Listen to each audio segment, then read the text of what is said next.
Titik panas atau hotspot di Sumatera Selatan kian meningkat di Juli 2021 ini.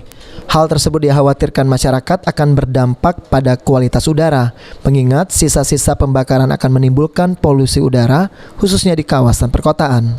Kepala Seksi Pengendalian Pencemaran Dinas Lingkungan Hidup dan Pertanahan Sumatera Selatan Reza Wahya mengungkapkan, kendati titik panas di Sumsel mengalami peningkatan dan dikhawatirkan akan menimbulkan polusi udara dari sisa lahan terbakar, namun saat ini kondisi kualitas udara masih dalam kategori baik, karena meski di tengah musim kemarau, hujan masih turun.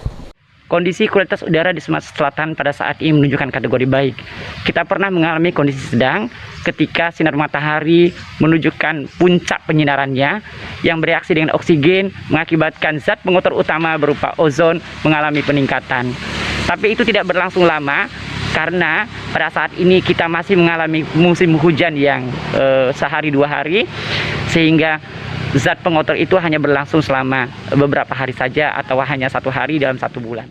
Berdasarkan alat pemantau kualitas udara milik Dinas Lingkungan Hidup dan Pertanahan Sumatera Selatan, Indeks Standar Pencemaran Udara atau ISPU Palembang masih baik, dengan PM10 masih berada pada rentang 1 hingga 50. Sandi Pratama, PAL TV.